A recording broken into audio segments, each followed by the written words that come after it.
আজরাইল আল্লাহকে ডাক দিয়া কয়, ওগো আল্লাহ, আপনার একজন জলিলুল কদর পয়গম্বর ইদ্রিসের সাথে আমি দেখা করতে আসছিলাম, তার সাথে বন্ধুত্ব করতে আইছি, কিন্তু তারে আমার খুব ভালো লাগে, কিন্তু সে তো আমারে শর্ত দিয়েছে বন্ধুত্ব করতাম যদি চাই তাহলে 1 নম্বর শর্ত হইল তারে নাকি মারতে হবে, এরপরে তাকে আমি জাহান্নামে ঢুকাইতে হবে, তারপরে আমি তারে জান্নাতে ভ্রমণ করাইতে হবে।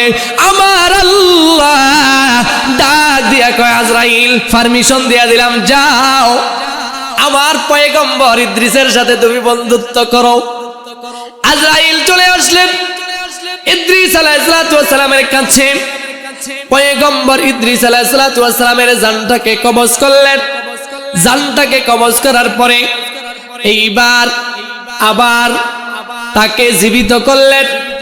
এবার পয়গম্বর ইদ্রিস আলাইহিসসালাতু ওয়াসসালাম বললেন, তোমার সাথে আমার কথা ছিল তুমি আমারে মারবা, তারপরে তুমি আমাকে জাহান্নাম দেখাইবা। কয় ঠিক আছে, জাহান্নামে চলেন। এবার পুনরায় আবার জাহান্নামের ভিতরে নিয়ে গেলেন। জাহান্নাম পুরা সব পায়চারি করলেন, ঘুরলেন। জাহান্নাম দেখার পরে পয়গম্বর ইদ্রিস বললেন, আরেকটা শর্ত ছিল জান্নাত ভ্রমণ করা, মনে আসেনি? কয় হ্যাঁ আছে। ঠিক আছে, জান্নাতের ভিতরে চলো। পয়গম্বর ইদ্রিস আলাইহিসসালাতু ওয়াসসালাম জান্নাতের ভিতরে প্রবেশ করলেন। জান্নাতে যাওয়ার পর এইবার কিন্তু পয়গম্বর ইদ্রিস জান্নাত থেকে বের হয় না। আল্লাহ তো সব জানে, ফেলুল হাকিমে লা ইয়াখলু আনিল হিকমা, কারণ আল্লাহর অনুমতি ছাড়া তো আজরাইল মারতেও পারবে না, জীবিত করতে পারবে না। এবার ইদ্রিস পয়গম্বর জান্নাতের ভিতরে ঢুইকা আর বের হতে চায় না। আজরাইল কয়, ভাই জান্নাত থেকে বের হও। বলে না, আমি জান্নাত থেকে বের হব না। বলে কারণটা কি? এবার পয়গম্বর ইদ্রিস বললেন, আজরাইল, তোমার সাথে আমার কথা ছিল, শর্ত ছিল বন্ধুত্ব হবে, তুমি আমার শর্তগুলা পূরণ করে দিলে, তাহলে তুমি আমার শর্ত পূরণ করছো। 1 নম্বর শর্ত ছিল তুমি আমারে মারবা, এটা হয়েছে। 2য় নম্বর শর্ত ছিল তুমি আমারে জীবিত করবা, সেটাও হয়েছে। 3য় নম্বর শর্ত ছিল তুমি আমারে জাহান্নামের ভিতরে ঘুরাইবা, সেটাও হয়েছে। এবার 4র্থ নম্বর শর্ত হইল তুমি আমারে জান্নাতের ভিতরে ঢুকাইবা, সেটাও হয়েছে। তাহলে ও আজরাইল, তুমি আমার সাথে বন্ধুত্ব এখন করতে পারো, অসুবিধা নাই। আমি জান্নাতের ভিতরে আছি, তুমি বন্ধুত্ব করলে এখন আমার সাথে দোস্তালি বন্ধুত্ব করতে চাও? চিৎকার দিয়া বলেন সুবহানাল্লাহ। কয় না এরকম কথা ছিল না? বলে হ্যাঁ, এটাই ছিল। এইবার পয়গম্বর ইদ্রিস ডাক দিয়া কয়, ও আজরাইল, একটা মানুষের কয়বার মৌত হয়? কয় একবার। তো তুমি তো আমার একবার মারছো। আচ্ছা আজরাইল বলো, একটা মানুষ কয়বার জাহান্নামে যায়? কয় একবার যায়। কয় আমি তো জাহান্নামে একবার ঢুকছি। ও আজরাইল বলো, জান্নাত তো এমন একটা জিনিস, যেই জান্নাতের ভিতরে কেউ ঢুকলে ওই জান্নাত থেকে আর সে কোনোদিন বের হবে না। মন কার লাগিয়া কান্দো দিবা রাতি, ভেবে দেখো কেউ হবে না, ভেবে দেখো কেউ হবে না তোমার সঙ্গের সাথী। কার লাগিয়া কান্দো দিবা রাতি, মন কার লাগিয়া কান্দো দিবা রাতি।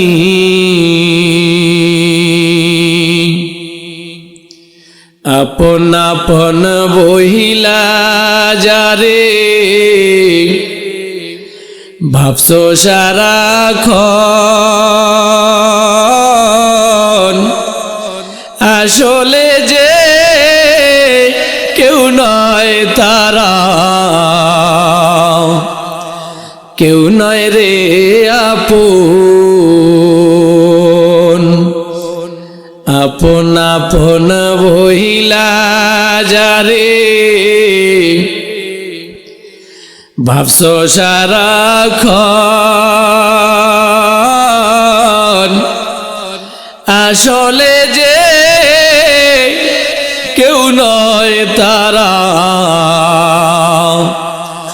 কেউ নয় রে আপন। ও তুই আজ না হয় কাল বুঝবি একদিন রে,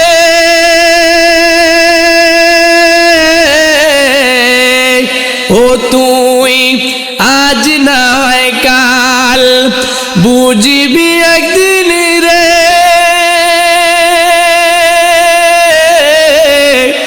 নিবিলে জীবন বাতি কার লাগিয়া কান্দো অনন্তকাল করলি কারে সাথী, কার লাগিয়া কান্দো দিবা রাতি, মন কার লাগিয়া কান্দো দিবা রাতি।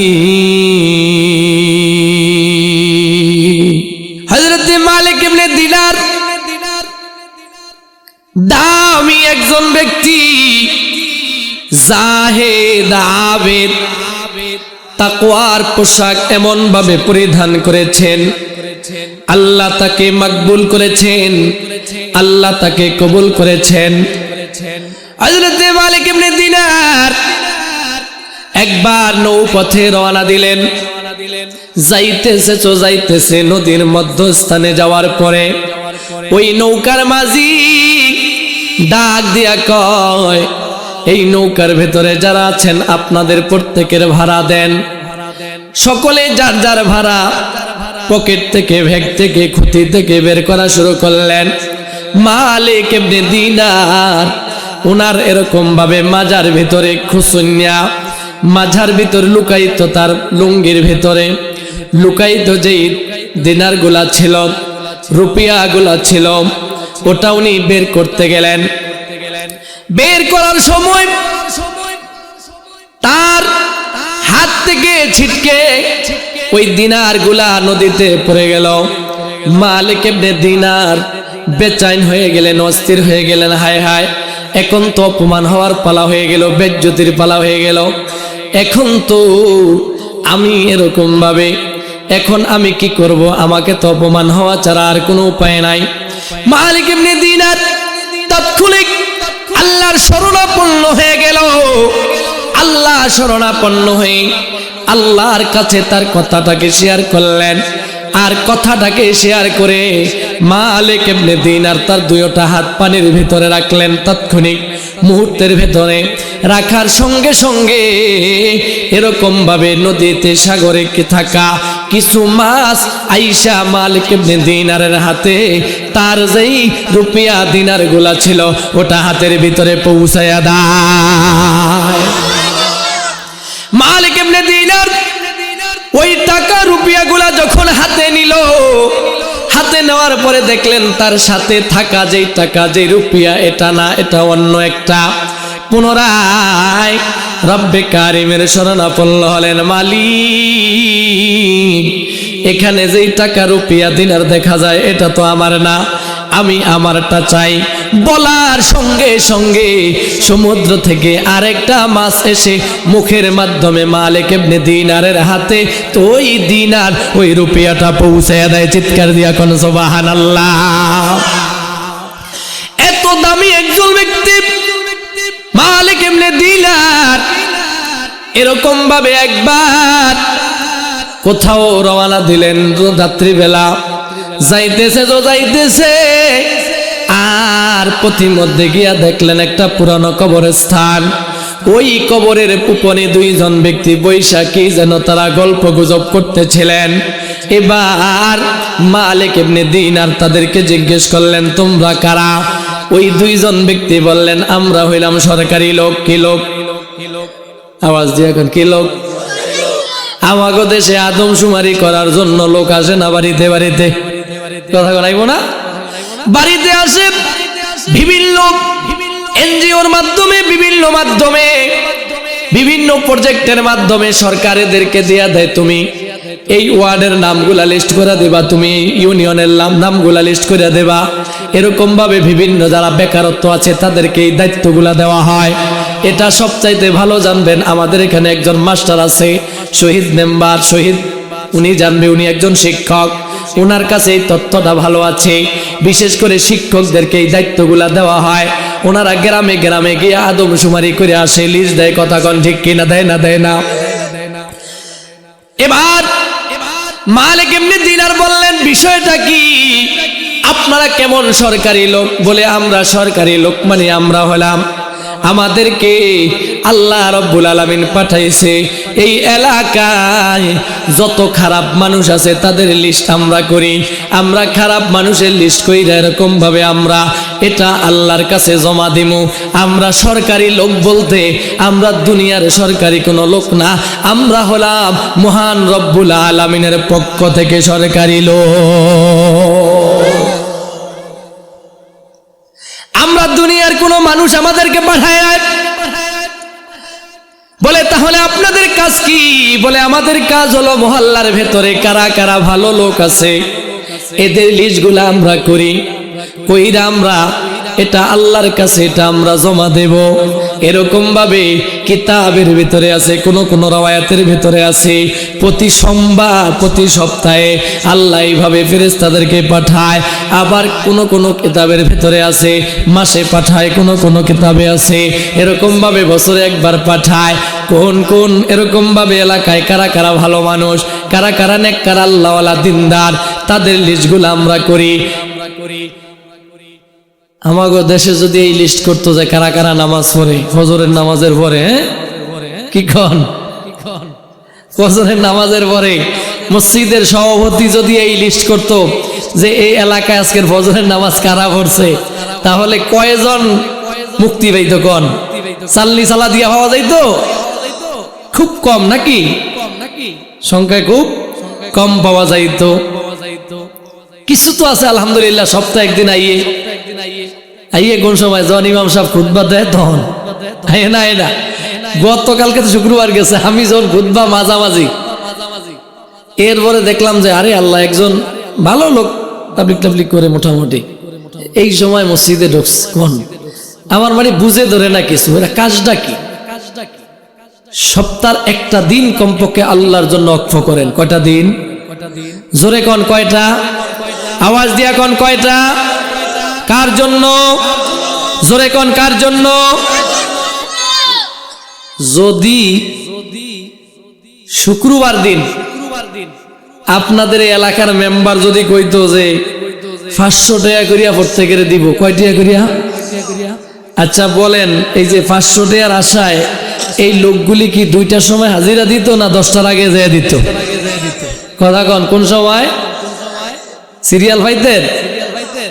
সিরিয়াল পাওয়া মহা মুশকিল হয়ে যেত। মসজিদে শুক্রবার দিন আগে আসলে নেকি হয়, কিন্তু এটা দেখা যায় না। এটা কি? এটা হলো বাকি। এটা কি? আল্লাহ রাব্বুল আলামিন বলেন, ওয়াল আখিরাতু খায়রু ওয়া আবকা, আখিরাত হলো উত্তম এবং আখিরাত হলো বাকি। কি বলেন? আখিরাত কি? উত্তম, আখিরাত হলো বাকি। এই জন্য বাবা ভাই বন্ধু, আমাদেরকে দেখা যায় আমরা আমলের লাইনে অনেক দুর্বল। অনেককে দেখা যায় এরকম ভাবে ইবাদতের থেকে অনেক দূরে। মসজিদে সপ্তাহে একদিন আসে খুব কষ্টে, আবার আসলেও 1:30টার পরে আসে না। আসে না? কথা কন, আসে কিনা? 1:30টার পরে আসেন এমন বহুত মুসল্লি আছে, কিছু কপাল পোড়া এরকম আছে, দেখা যায় কিছু কপাল পোড়া এরকম আছে শুক্রবার দিনও ওই কপাল পোড়ায় মসজিদে আসে না। এমন মুসলমান আমাদের দেশে আছে না নাই? ঈমানের পরে সর্বোত্তম ইবাদত হলো নামাজ। আওয়াজ দিয়ে বলেন কি? আর জোরে বলেন কি? ঈমানের পরে সর্বোত্তম ইবাদত হলো নামাজ। নামাজ একটা মানুষের যখন নামাজ ঠিক হয়ে যাবে তাহলে ওই মানুষের জন্য আর আলাদা কোনো ওয়াজের দরকার হবে না। নামাজ ঠিক তো তার সকল কার্যক্রম ঠিক হয়ে যাবে। সম্মানিত হাজিরিন, মালিক ইবনে দিনার তাদেরকে জিজ্ঞেস করলো, আপনারা তাহলে ভালো মানুষের লিস্ট করেন, এটা ভালো কথা, আর আপনাদের কাজ কি? বলে আর কাজ হলো আমরা খারাপ মানুষের লিস্ট করব, এই দুইটা আমাদের কাজ। বলে এখন আপনারা কোনটা সারছেন আপাতত? কয় আমরা আপাতত ভালো মানুষেরটা সারছি। কোন মানুষেরটা? জোরে কোন কোন মানুষেরটা? যারা নেককার দিলদার আল্লাহওয়ালা তাদের নামটা আমাদের লিস্টটা করা হয়েছে, খারাপটা আমাদের সামনে আছে, ভালো মানুষেরটা নেককারেরটা আমরা করলাম। মালিক ইবনে দিনার ওই দুইজনের কাছে গিয়া কানে মুখে আস্তে আস্তে কয়, আপনারা যে লিস্টটা করছেন এই লিস্টটা কি একটু পিছনের দিকে দেখা যায়নি? তারা কয় হ্যাঁ দেখা যায়, কোনো অসুবিধা নাই। এরকম ভাবে তারা লিস্টটা পইরা দেখাইয়া দিলেন, কিন্তু মালিক ইবনে দিনার তার নিজের নাম ঠোকাইলো, তালাশ করলো, কিন্তু ওই ভালো লোকদের লিস্টের ভেতরে মালিক ইবনে দিনারের নামটা পাওয়া যায় না।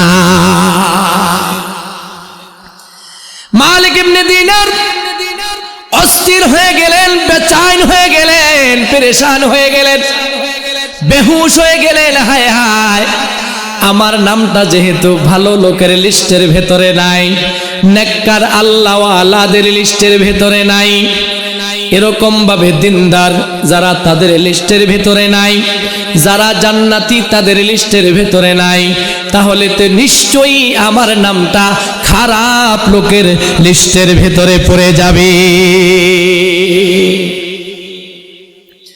মালিক ইবনে দিনার পেরেশানির ভিতরে পড়ে গেল, অস্থির হয়ে গেলেন, পেরেশান হয়ে গেলেন। হায় হায় আমার কি অবস্থা হবে, হায় হায় আমার কি অবস্থা হবে, না জানি আমাকে কিন কঠিন মুসিবতের ভিতরে আমাকে পড়তে হয়। পেরেশানি করতেছে তো করতেছে। এইবার মালিক ইবনে দিনার রহমাতুল্লাহ আলাইহি তাদেরকে গিয়া বললেন, ভাই আপনারা একটা কাজ করেন, যেহেতু আমার নামটা ভালো লোকের সাথে নাই, তাহলে কি ভালো লোকের যদি সঙ্গী হওয়া যায় এরকম কি কোনো লিস্ট আপনারা করেননি? কয় না, এমন কোন লিস্ট করি না।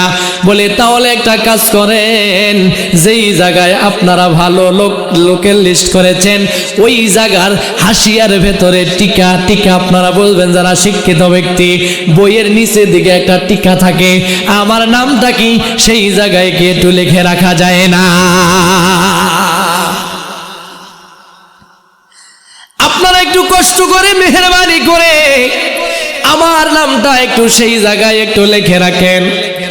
অস্থির পেরেশান কিংকর্তব্য বিমূঢ় পেরেশানি করতে করতে মালিক ইবনে দিনার রহমাতুল্লাহ আলাইহি তাদেরকে কয়, তাহলে তো এবার আপনারা এরকম ভাবে যারা খারাপ মানুষ তাদের লিস্ট দিবেন। কয় হা। এই পেরেশানি কইরাম মালিক ইবনে দিনার নামাজ পড়া ঘুমিয়ে গেলেন, আর গভীর রজনীতে স্বপ্নে দেখলেন ওই দুইজন ফেরেশতা হাজির। ওই দুইজন ফেরেশতা মালিক ইবনে দিনার রহমাতুল্লাহ আলাইহি আয়েশা বলে, ওগো মালিক ইবনে দিনার, আপনার ভেতরে একটা চেতনা ছিল, আপনার ভেতরে একটা এরকম ভাবে আশা ছিল, আপনি আমাদেরকে বলেছেন আপনার সাথে নেককারদের সাথে ভালো সম্পর্ক ছিল, ঈমানদারদের সাথে ভালো সম্পর্ক ছিল। ওগো মালিক ইবনে দিনার, আল্লাহ রাব্বুল আলামিন আপনার নামটা নেককারদের লিস্টের ভেতরে রেখে দিয়েছে। চিৎকার দিয়া বলেন সুবহানাল্লাহ। আপনার নামটা, আপনি যে নেককারদের সাথী ছিলেন, নেককারদের সাথে লেগেছিলেন, সেই জায়গায় আপনার লেখাটা, সেই জায়গায় আপনার নামটা চলে আসছে। মালিক ইবনে দিনার ঘুমের ভিতরে স্বপ্নে যোগে দেখতে পাইলেন। মালিক ইবনে দিনার খুশি হয়ে গেলেন।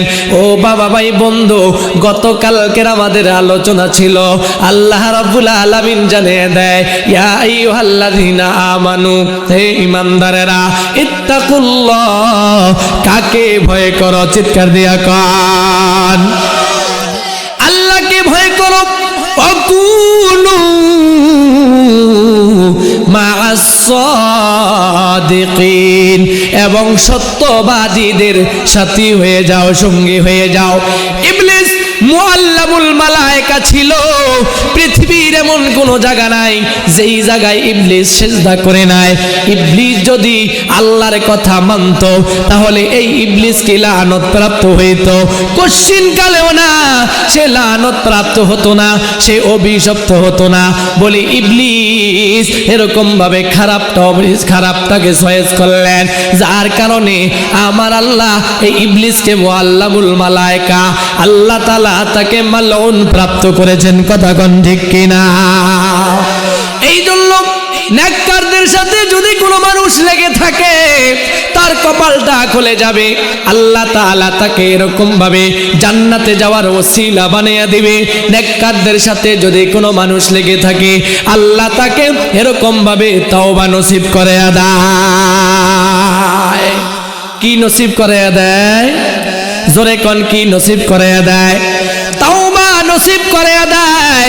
সেই কথাটাই আল্লাহ রাব্বুল আলামিন তার কালামে পাকের মাধ্যমে জানিয়ে দেয়, ফাকুল তুস্তাগফিরু রাব্বাকুম ইন্নাহু কানা গাফফারা ইউরসিলিস সামাআ আলাইকুম মিদরারা ওয়া ইউমদিদকুম বিআমওয়ালিন ওয়া বানিন ওয়া ইয়াজআল লাকুম জান্নাতিন ওয়া ইয়াজআল লাকুম আনহারা। আমরা এই পৃথিবীতে যারা আছি, প্রতিটি মানুষ গুনাহগার। কেউ বলতে পারবে না আমার আপনার জীবনে গুনাহ নাই। পয়গম্বরে আরবি হাদিসে পাকের ভেতরে ইরশাদ ফরমান, কুল্লু বনি আদামা খাত্তাউন ওয়া খায়রুল খাত্তাইন আত-তাওয়াবুন। প্রতিটি বনি আদম গুনাহগার, আর এই গুনাহগারদের ভেতরে শ্রেষ্ঠ ওই বনি আদম, যেই বনি আদম তওবা করে। চিৎকার দিয়া বলেন সুবহানাল্লাহ। অন্য হাদিসের ভিতরে আসছে, আল্লাহর পয়গম্বর দয়াওয়ালা নবী, মায়াওয়ালা নবী, উম্মতের কান্ডারি নবী জনাবে মুহাম্মদুর রাসূলুল্লাহ সাল্লাল্লাহু আলাইহি ওয়াসাল্লাম ইরশাদ ফরমান, আত-তাইবু মিনাজ যামবি কামান লা যামবালা। যেই ব্যক্তি খাঁটি দিলে তওবা করবে, আল্লাহ রাব্বুল আলামিন তাকে এরকম পুত পবিত্র পেরেশ বানিয়ে দিবেন, মনে হয় যেন ইতিপূর্বে তার আমলনামায় কোনো গুনাহ ছিল না। চিৎকার দিয়া বলেন সুবহানাল্লাহ। আল্লাহ রাব্বুল আলামিন ডাক দিয়া কয়, রে বান্দা, বান্দা যেমনি ভাবে গুনাহ করতে মজা পায়, যা বান্দা যেমনি ভাবে এরকম ভাবে অন্যায় করতে মজা পায়, বান্দা যেমনি ভাবে এরকম ভাবে জিনা করতে মজা পায়, গুনার সাথে লেগে থাকতে মজা পায়, আমার আল্লাহ ডাক দিয়া কয়, রে বান্দা, তুই তো গুনাহ করতে মজা পাও, আর আমি আল্লাহ তোদেরকে ক্ষমা করে দিতে মজা পাই। চিৎকার দিয়া বলেন সুবহানাল্লাহ। हम तुम्हारे लो करम है कोई साइल ही नहीं, हम तुम्हारे लो करम है कोई साइल ही नहीं, राह दिखलाए किसी राहर वो मंजिल ही नहीं, राह दिखलाए किसी राहर वो मंजिल ही नहीं। तरबियत आम तू है जो हर काबिल ही नहीं, जिससे तामीर हुआ दम की उगल ही नहीं, तू काबिल हो तू तू काबिल हो तू हमशन कह देती है ढूंढने वालों को दुनिया नए बेही देती है यूं तो सैयद भी हो मिर्जा भी हो आप गन भी हो तुम सभी कुछ हो बताओ तू मुसलमान भी हो আল্লামা কবি ইকবাল তিনি তার কিতাবের ভিতরে রচনা করলেন এরকম ভাবে আল্লাহ বলেন হে বান্দা আমি আল্লাহ এরকম ভাবে তোমাদেরকে maaf কইরা দিতে আমি আল্লাহ মজা পাই তুমি তো বান্দা গুনাহ করতে মজা পাও কথা কোন ঠিক কিনা আল্লাহ বলে দান করিতে প্রস্তুত আমি কিন্তু কেউ গৃহীতা নেহি পথ দেখাবো কাকে আমি মঞ্জিলের পথিক নেহি রাজার মতো যোগ্য হলে সম্মানিত করে তাকে তালাশে যারা করতে জানে নতুন জগৎ দেইনে তাকে বলতে পারো পাঠান তুমি আফগান তুমি মির্জা তুমি কি যে বলতে পারো খাঁটি মুসলমান যে তুমি কি যে বলতে পারো খাঁটি মুসলমান যে তুমি কথা বলেন ঠিক কিনা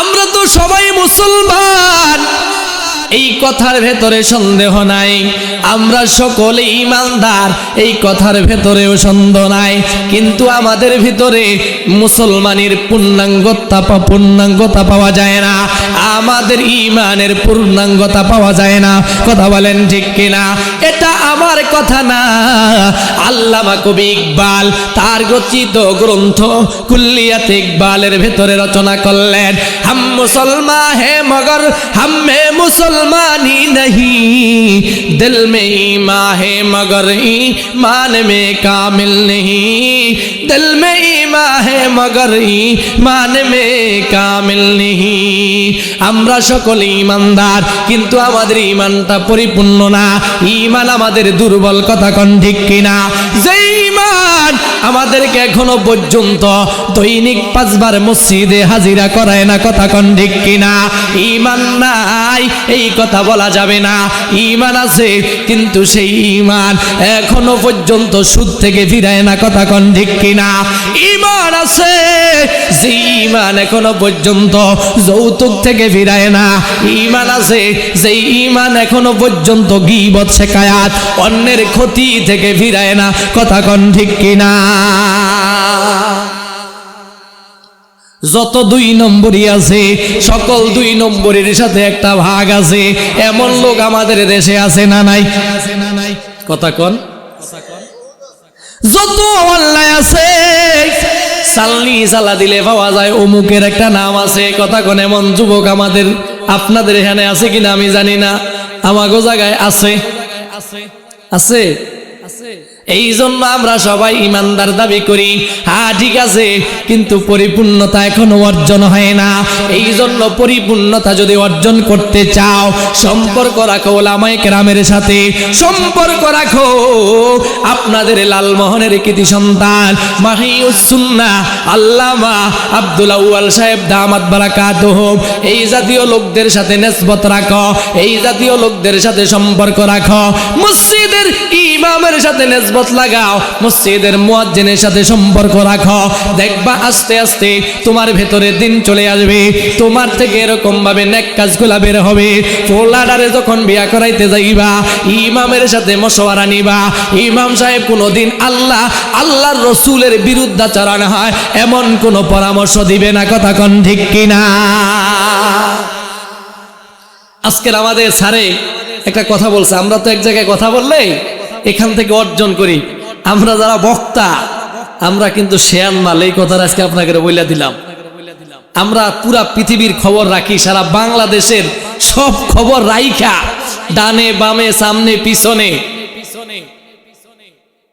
আমার আব্বা একটা কথা কইতো আল্লাহ ওনার কবরকে নূরের দ্বারা ভরপুর করে দেন সকলে কোন আমিন একটা কথা কইতো মানে দুষ্টামি করে বলতো বলাটা আমি সাপোর্ট না বাকি তারপর কথার কথা বললাম বলতো বেটা আমি বেটা সামনের দিকে তাকিয়ে থাকলো ফিসে আধা মাইল পর্যন্ত বলতারে কি হয় জাস্ট ধারণা আইডিয়া এই জন্য যারা ওয়াজ করেন তারা চৌকান্ন থাকেন একটা মানুষ কথা বললে সেখান থেকে অর্জন করে উনি একটা চমৎকার কথা বললেন। আমি তাকে বললাম যে আমি আমারটা বলছি, ওটা উদাহরণ দিলাম যে দৌলত খান বোরহানুদ্দিনে, দৌলত খান আমার বাড়ি, বোরহানুদ্দিন একটা মসজিদে, বোরহানুদ্দিনের ভিতরে আমি জুমা পড়াই। একেবারে প্রান্ত আর কি, সীমান্ত, এক পার দৌলত খান, অপর পাশ বোরহানুদ্দিন, একেবারে সীমান্ত বোরহানুদ্দিন। আমি বললাম যে দৌলত খান বোরহানুদ্দিনে কমবেশ আমাকে 20,000 লোকে মহব্বত করে, কত ভালো জানে, কিন্তু আমি যদি ভোটে দাঁড়াই তাহলে তো আমারে ভোট দিব না। এটা আমার একটা ধারণা ছিল, বাকি উনি আমার এই ধারণাটাকে আজকে পালাইয়া দিলেন যে না, আপনার এটা সঠিক না, আপনাকে ভোট দিবে, বাকি সেই ধরনের কাজ করা লাগবে। কি করা লাগবে? কাজটা কি? আপনাকে মানুষের সাথে মিশতে হবে, মানুষের সুখে দুঃখে পাশে থাকতে হবে। একটা লোক অসুস্থ হয়েছে হাসপাতাল, তাকে আপনি দেখতে যেতে হবে। একটা লোক বাড়িতে অসুস্থ হয়েছে, তাকে আপনি দেখতে হবে। একটা লোক কৃষি খামারে কাজ করে, তার গায়ে এরকম ভাবে ময়লা লাগানো আছে, আপনি তো সাদা জামা গায়ে দিয়ে হাঁটেন, আপনি মনে করবেন ও রুমে এদের আতলত লাগেনি, আমি এদের লাগে মোসাফা করবো, আপনারে ভোট দিব না। আর যখন তার সাথে যাবেন, কেউ আবুল কালাম ভাই কি অবস্থা, কেমন আছেন টাছেন, বাড়ির খবর টবর কি, খোলাইন সাবেন কেমনে চলে, সংসার টংসার কেমনে চলে, হে মনে করবো আল্লাহ হুজুরে আমারে আজ জিগেইছে, আমি হুজুর গাড়ি ভোটটা দিই। কথা বলেন ঠিক কিনা? এটা অর্জন, এটা এক আলাদা জিনিস। আমাদের সাথে অনেকে মোহাব্বত রাখতে চায়, সাধারণ মানুষ, হয়তো আমরা তাদেরকে সময় দিতে পারি না। এই জন্য আপনাদেরও করণীয় আছে, ওলামায়ে কেরামের সাথে মিশবেন, ইমামের সাথে মিশবেন। ইমাম কোন কোন বাড়ি ভাত খায়, কিছু মুসল্লি আছে কইতেই পারে না, কথা কোন নাই? হ্যাঁ, এরকমও দেখা যায় মাঝে মধ্যে 12 মাস বেতন, 13 মাস বাকি। 13 মাস বোঝেন নাই, মানে 1 বছর তো দেই নাই, জানুয়ারিটাও দেয় নাই পরের বছরের, তো কয় মাস হয়েছে? জোরে কোন, কয় মাস হয়েছে? 13 মাস হয়েছে। এমন মুসল্লি আছে না নাই? কথা কন না, গেল আছে না নাই? সম্মানিত হাজিরিন, তো বলতেছিলাম উলামায়ে কিরামের সাথে মশওয়ারা নেন, আল্লাহ ওয়ালা দিনদার যারা আছেন এদের সাথে লেগে থাকেন। যদি এদের সাথে লেগে থাকেন তাহলে কপালটা খুলে যাবে। এরকম ভাবে আপনার তাওবা নসিব হবে। ভালো লোকদের সাথে যদি কোনো মানুষ লেগে থাকে তার ভবিষ্যৎটা ভালো হবে। একটা কথা আছে, সঙ্গ দোষে লোহা ভাসে, কথা কোন ঠিক কিনা? সঙ্গ দোষে লোহা ভাসে। আপনি যার সাথে চলবেন তার সাথে তার ওই আখলাকটা আপনার ভেতরে চলে আসবে, তার কথাবার্তা, তার চাল চলন, তার যত কাজ কারবার আছে ওটা আপনার ভেতরে চলে আসবে। এই জন্য হাজিরিন, আল্লাহ রাব্বুল আলামিন সেই কথাটা কি তার কালামে পাকের ভেতরে জানিয়ে দেয়, হে ঈমানদারেরা, তোমাদের 1 নম্বর কাজ হলো আল্লাহকে ভয় করো। কাকে? আল্লাহকে। আর 2 নম্বর কাজ হলো যারা সলিহিন সাদিকিন, যারা নেককার দিনদার আল্লাহওয়ালা, এদের সাথী সঙ্গী হয়ে যাও। যদি তাদের সাথী সঙ্গী হয়ে যাও তাহলে তোমার একটা বড় লাভ আছে। তোমার লাভটা হলো কি? বলে এদের সাথে লাইগা থাকলে তোমার কপালে এরকম ভাবে তোমার কপালটা খুলে যাবে। এদের সাথে লাইগা থাকলে তোমার ভেতরে দিন আসবে, তোমার ভেতরে আল্লাহর ভয় আসবে, তোমার কপালে তাওবা নসিব হবে। কথা কোন ঠিক কিনা? আল্লাহ রাব্বুল আলামিন সেই কথাটাই তার কালামে পাকের ভেতরে জানিয়ে দেয়, ফাকুল তুস্তাগফিরু রাব্বাকুম ইন্নাহু কানা গাফফারা। আমরা যারা এই জমিনের ভিতরে আছি আমরা সকলেই কমবেশ অপরাধী। আর অপরাধ হওয়ার পরে আমাদের কাজটা কি? আমাদের কাজটা হলো ইস্তেগফার করা। কার কাছে? আরো জোরে বলেন, কার কাছে ইস্তেগফার করা? একটা মানুষ যদি ইস্তেগফার করে কি লাভ? আল্লাহ রাব্বুল আলামিন বলেন, ফাকুল তুস্তাগফিরু রাব্বাকুম ইন্নাহু কানা গাফফারা। যখন তোমরা ইস্তেগফার করবা রবের কাছে, 1 নম্বর হলো আল্লাহ তোমাদের জীবনের সব গুনাহগুলি ক্ষমা করে দিবে। ফাকুল তুস্তাগফিরু রাব্বাকুম ইন্নাহু কানা গাফফারা। ইউরসিলিস সামা আলাইকুম মিদরারা। দ্বিতীয় নম্বর, তোমরা যদি ইস্তেগফার করো তাহলে আসমান থেকে তোমাদের জন্য রহমতের বৃষ্টি বর্ষণ হবে। অনেক সময় দেখবেন বৃষ্টির কারণে ফসল হয় না, কথা কন হয় না, তখন আমরা আপনারা যারা এখানে অনেক বয়োজ্যেষ্ঠ ব্যক্তিরা আছেন তারা ইস্তেসকার নামাজ আদায় করেছেন। আমিও ইস্তেসকার নামাজ আমাদের মহল্লায় আমাদের গ্রামে হয়েছে, সেখানে আদায় করেছি। ছোটবেলায় দেখেছি যখন আমরা ইস্তেসকার তথা বৃষ্টির নামাজ, ইস্তেসকা মানে হলো বৃষ্টি, বৃষ্টির নামাজ পড়া বাড়িতে যাই নাই, এখনো পর্যন্ত মাঠে আছি। আর দেখলাম আকাশটা মেঘাচ্ছন্ন হয়ে তাৎক্ষণিক আল্লাহ রাব্বুল আলামিন রহমতের বৃষ্টি বর্ষণ করে। ওই যে ধান কাটনেওয়ালা যেই পোকাগুলা ছিল, বৃষ্টির মাধ্যমে আল্লাহ ওই পোকাগুলাকে এরকম ভাবে ধানের এরকম ভাবে গাছ থেকে জমিনে নামায় আল্লাহ মাটির সাথে বিলীন করে দেয়। কথা বলেন। ইউরসিলিস সামা আলাইকুম মিদরারা ওয়া ইউমদিদকুম বিআমওয়ালিন ওয়া বানিন। তৃতীয় নাম্বার হলো, যখন কোন বান্দা বান্দি ইস্তেগফার করবে, আল্লাহর কাছে কাটিয়ে দিলে তওবা করবে, আল্লাহ রাব্বুল আলামিন তার মালের ভেতরে বরকত দান করবে, তার সন্তানের ভেতরে বরকত দান করবে। একটা লোকের অর্থনৈতিক সমস্যা, একেবারে দুর্বল পিছুটান, এই লোকটা যদি বেশি বেশি আল্লাহর কাছে ইস্তেগফার করে, আল্লাহ রাব্বুল আলামিন তার মালের ভেতরে বরকত দান করবে। এই এরকম ভাবে ব্যবসা বাণিজ্যের সমস্যা, ব্যবসায় এরকম ভাবে শুধু নুকসানি হচ্ছে, দিন দিন শুধু লস দিয়ে যাচ্ছে, এই লোকটা যদি দৈনিক 5 বার নামাজ পড়বে আর যদি শুধু ইস্তেগফার করে, আমার আল্লাহ বলে তার ব্যবসার ভেতরে বরকত দান করবে। বলেন সুবহানাল্লাহ। একটা লোকের সন্তান হয় না, সন্তান হইলে তো আমরা কবিরাজের কাছে যাই, আমরা ডাক্তারের কাছে যাই, খনকারের কাছে যাই, কথা কোন যাই না। আমরা তো সেখানে যাব, সেটা তো সুন্নত হিসাবে আমরা যাব। বাকি 1 নম্বর কাজ হলো আমি 2 রাকাত সালাতুল হাজত নামাজ আদায় করব, এরপরে আমার জীবনের সব গুনাহগুলিরে আমি সামনে হাজিরা দেব, আর আল্লাহর কাছে আল্লাহকে বলবো, আল্লাহ তুমি আমার সন্তান দাও না। মনে হয় আমার জীবনে আমি কোন অন্যায় করলাম, কোন পাপ করলাম জানি না গো আল্লাহ। ও আল্লাহ, জীবনের সব গুনাহগুলারে হাজিরা দিয়া এরকম ভাবে কাঠুরি বান্ধা তোমার কাছে হাজিরা দিলাম। ও আল্লাহ, জীবনের সব গুনাহ থেকে তোমার কাছে তওবা চাই, মাপ চাই। আমার আল্লাহ বলে খাটি দিলে যদি কোনো ব্যক্তি তওবা করতে পারে, আমার আল্লাহ তার এরকম ভাবে সন্তানের ব্যবস্থা করে দেবে। তাহলে হাজিরিন, আমরা জানতে পারলাম ইস্তেগফার এটা দামি একটা আমল, অত্যন্ত গুরুত্বপূর্ণ একটা আমল। যেহেতু আমরা সকলেই গুনাহগার, আমাদের সকলের জন্য ইস্তেগফার তওবা এটা লাজিম, কথা বলেন ঠিক কিনা? সকলের জন্য জরুরি। আমাদের পয়গম্বরের কাছে একজন সাহাবী গিয়ে বললেন, ইয়া রাসূলুল্লাহ, ইয়া হাবিবাল্লাহ, ওগো নবীজি, আমি বেশি বেশি ইস্তেগফার করি, এই আমলটা আমার কেমন হয়? আল্লাহর পয়গম্বর ডাক দিয়া কয়, এ সাহাবী, এটা তো তোমার ভালো আমল, এটা তোমার ভালো কাজ।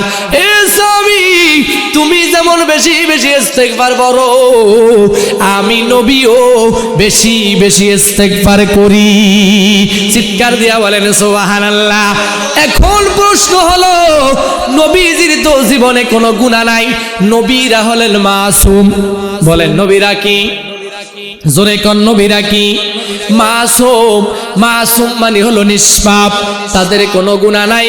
আল্লাহ রাব্বুল আলামিন সেই কথাটা কোরআনের ভেতরে স্পষ্ট করলেন, গফারাল্লাহু লাকা মা তাকদ্দামা মিন যামবিকা ওয়া মা তাআখার।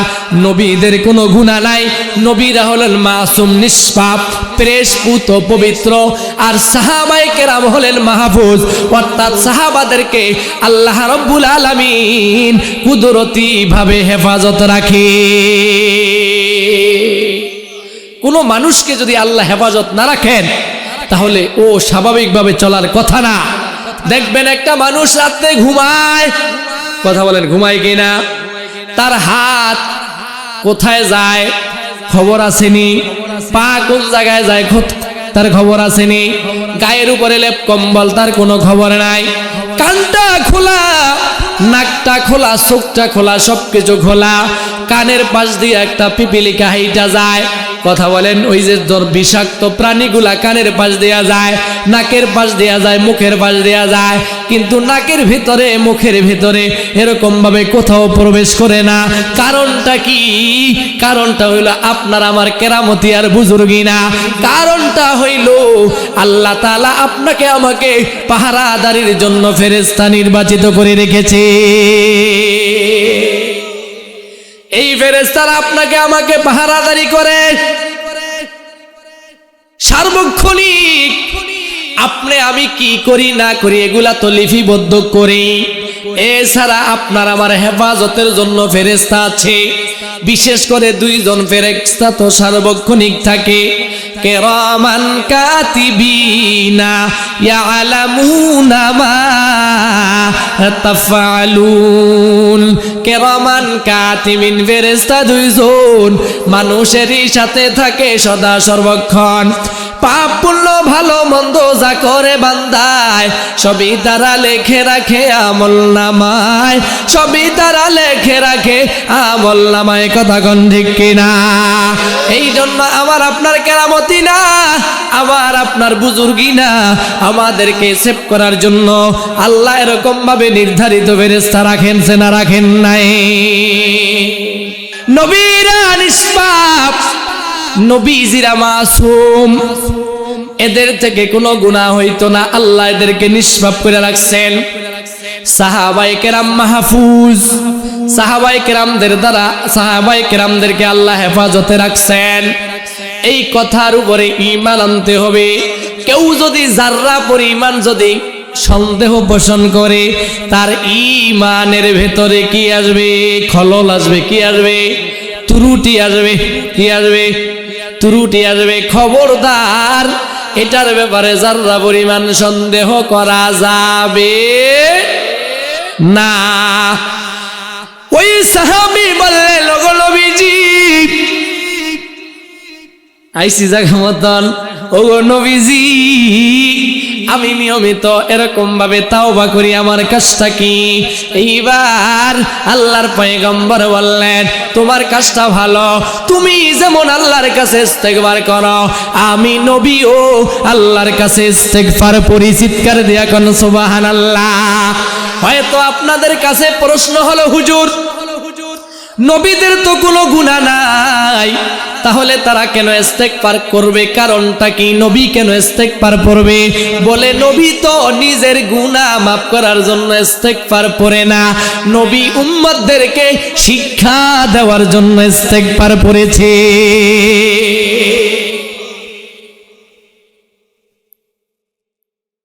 এই জন্য হাজিরিন, ইস্তেগফার তওবা এটা প্রতিটি মানুষের জন্য লাজিম, অত্যন্ত জরুরি। কয়বার ইস্তেগফার করলেন সারাদিন? শুধু নাই নাই, পাই না পাই না, এই সমস্যা ওই সমস্যা, মেয়েটা কথা শুনে না, ছেলেটা কথা শুনে না, শুধু অভিযোগ আর অভিযোগ, বিবি কথা শুনে না। কথা কন, অভিযোগ আছে না নাই? বাচ্চাটাকে ঠিক মতো লেখাপড়া করাইতে পারি না, এই অভিযোগ সেই অভিযোগ। আজকে আপনাদেরকে একটা আমল দিয়ে যাই, আবার কখনো যদি হায়াতে বেঁচে থাকি হয়তো আপনাদের মাঝে আসতে পারবো, আর হায়াত যদি না থাকে তাইলে তো আর দেখা হবে না। আজকে থেকে এই আমলটা করবেন, সারা দিনের সব আপনারা ওয়াজ বাড়িতে নেওয়ার দরকার নাই, 1-2 দিনের ওয়াজ আপনাকে বাড়িতে নেওয়া লাগবে না, একটা ওয়াজ আপনাদেরকে দেয়া যায়। ও আমার পর্দারের মা, ও বোনেরা, আপনারা যদি এই আমলটা যদি আঁকড়ায়া যদি ধরতে পারেন, আল্লাহর কসম করে বলতে পারবো, আর পরবর্তীতে যে আপনাদেরকে আর এই অভিযোগ আনা লাগবে না যে সন্তান কথা শুনে না, মেয়েরা কথা শুনে না, ছেলে কথা শুনে না, ব্যবসার ভিতরে বরকত হয় না, কৃষি কামার করলাম, কৃষি কামারে কোনো বরকত নাই। আজকে থেকে যদি আমরা নিয়মিত যদি একটা আমল করতে পারি, সকাল সন্ধ্যা কমপক্ষে এরকম ভাবে সকাল সন্ধ্যা 100 বার ইস্তেগফার করব, কার নিকটে আওয়াজ দিয়া কর। পড়ান আস্তাগফিরুল্লাহ রাব্বি মিন কুল্লি যামবি ওয়া আতুবু ইলাইহি লা হাওলা ওয়ালা কুওয়াতা ইল্লা বিল্লাহ অথবা শুধু সংক্ষেপে আস্তাগফিরুল্লাহ আস্তাগফিরুল্লাহ আস্তাগফিরুল্লাহ। এই আমলটাকে যদি নিয়মিত যদি পুঁজি বানাইতে পারেন, ব্যবসার ভেতরে বরকত হবে, সন্তান আপনার কথা শুনবে, স্ত্রী আপনার কথা মানে না, স্ত্রী আপনার কথা শুনবে, ছেলে মেয়ে আপনার কথা শুনে না, ছেলে মেয়ে আপনার কথা শুনবে, এরকম ভাবে আপনার বাচ্চা হয় না। আপনি আজকে থেকে ও মায়েরা ও আমার বাবারা আজকে থেকে ইস্তেগফারের আমল শুরু করে দেন। যারা নিঃসন্তান আছেন, আল্লাহর ওয়াদা ইস্তেগফারের মাধ্যমে আল্লাহ তাকে সন্তান দান করবে। চিৎকার দিয়ে বলেন সুবহানাল্লাহ। করবে না করবে না? আমাদের আকাবেরদের মধ্যে সুমশহুর একজন আকাবের ছিলেন হাসান বসরি রহমাতুল্লাহ আলাইহি। কি নাম? হাসান বসরি। হাসান হইল তার নাম, বসরা মানে হলো শহর। হাসান বসরির কাছে এক ব্যক্তি গেলেন, হুজুর আমার বাড়িতে, আমাদের বাড়িতে একটা পুষ্কুনি ছিল, কুয়া ছিল, ওই কুয়াতে মিঠা পানি উঠতো, মিঠা পানি, মিষ্টি পানি। ও হুজুর, হঠাৎ করে এরকম ভাবে আমাদের এই কুয়ার পানিগুলি মিষ্টি থাকাতে আমরা নিজেরাও ব্যবহার করতাম, মহল্লার মানুষগুলা এই পানিগুলা ব্যবহার করত, তারা তাদের জরুরত পুরা করত, তারা তাদের সবকিছু এরকম ভাবে পুরা কইরা খুব আরামেই ছিল।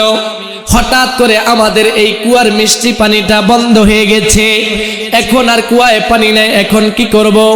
হাসান বসরি রহমাতুল্লাহ আলাইহি ওই যুবককে ডাক দিয়া কয়, এ যুবক, তুমি এখনই এলাকায় চলে যাও, এলাকার সব মানুষগুলারে জমা কইরা তুমি আল্লাহর কাছে তওবা করো, আল্লাহর শরণাপন্ন হও, ইস্তেগফার করো, তোমার কুয়ায় পানি চলে আসবে। এবার ওই যুবকটা চলে যাওয়ার পর আর এক ব্যক্তি পুনরায় হাসান বসরির কাছে আসলেন, ও হুজুর, এরকম ভাবে আমি নিঃসন্তান, আমার সন্তান হয় না, এখন আমি কি করব? হাসান বসরি রহমাতুল্লাহ আলাইহি তাকে বললেন, ও যুবক, তুমি এখনই চলে যাও, তুমি গিয়া এরকম ভাবে নামাজ পড়বা, 2 রাকাত সালাতুল হাজত নামাজ পড়বা, আর গিয়া আল্লাহর কাছে ইস্তেগফার করবা। যুবকটা চলে গেলেন। আরেক যুবক চলে আসলো, হুজুর, এরকম ভাবে আমার ব্যবসার ভেতরে বরকত হয় না, আমি দিন দিন শুধু নোকসান হইতে আছে, লস দিয়া যাইতেছি, এখন আমি কি করব? হাসান বসরি ওই যুবকটারে কয়, ঠিক আছে, তুমি এখন বাড়িতে চলে যাও, এখন গিয়া তুমি 2 রাকাত নামাজ পড়ো, সালাতুল হাজত নামাজ পড়া তুমি আল্লাহর কাছে ইস্তেগফার করো। আরেক ব্যক্তি পুনরায় চলে আসলেন, হুজুর, আমি এরকম ভাবে সাংসারিক লাইনে অসুবিধায় আছি, আমার সংসারের ভেতরে সুখ শান্তি নাই, আমি কি করব? হাসান বসরি রহমাতুল্লাহ আলাইহি ওই যুবকরে কয়, যুবক, তুমি যাও, তুমি গিয়া ইস্তেগফার করো, তওবা করো, এরকম ভাবে আল্লাহর শরণাপন্ন হও। সবাই চলে গেলেন। কিছুক্ষণ পর হাসান বসরির খাদেম হাসান বসরিকে ডাক দিয়া কয়, হুজুর, আপনার কাছে কয়েক ধরনের মানুষ অভিযোগ নিয়ে আসলেন, বাকি সবাইকে তো আপনি দেখলাম একই ঔষধ দেয়া দিয়েছেন, বিষয়টা কি বুঝলাম না। সবাই রে কি একই ঔষধ দেয়া দিলেন? দেখবেন হোমিওপ্যাথি দোয়ানো গেলে সামনে কয়টা বাক্সা উঠে রায় না, মনে হয় যেন এক জায়গার তো সব দিয়া দেয়, আসলে কি এক জায়গার থেকে দেয়? এক জায়গায় উনি জানে যে কোন রোগের ঔষধটা কোন জায়গায় আছে, এই জন্য উনি ওইটা ব্যবহার করতে করতে এটা উনি ওখান থেকে, এত সহজ না, তাকে এটা অর্জন করতে সময় লাগছে, এক যুগ, 15, 20 বছর, 30 বছর, 25 বছর তাকে সময় লাগছে এটা অর্জন করতে, যার কারণে সামনে দেখা যায় সব কৌটা একই রকমের, কিন্তু সব কি না একই রকমের না। হাসান বসরির খাদেম কয়, হুজুর, আপনার কাছে বিভিন্ন ধরনের মানুষ আসলো, বাকি আপনি যে সবাই রে একই কথা বললেন, কারণটা কি? এটা তো আমার বুঝে আসলো না, এটা কি বললেন আপনি? ওই লোকটার কুয়ায় পানি বন্ধ হয়ে গেছে, তার একই ঔষধ দিলেন, যার সন্তান হয় না তারও আপনি একই ঔষধ দিলেন, যার এরকম ভাবে ব্যবসার ভিতরে বরকত নাই তার একই ঔষধ দিলেন, যার সংসারে বরকত নাই, সংসারের ভিতরে অশান্তি ঝগড়াঝাটি লাইগা থাকে, তারও আপনি একই ঔষধ দিলেন, এটা আমি বুঝলাম না।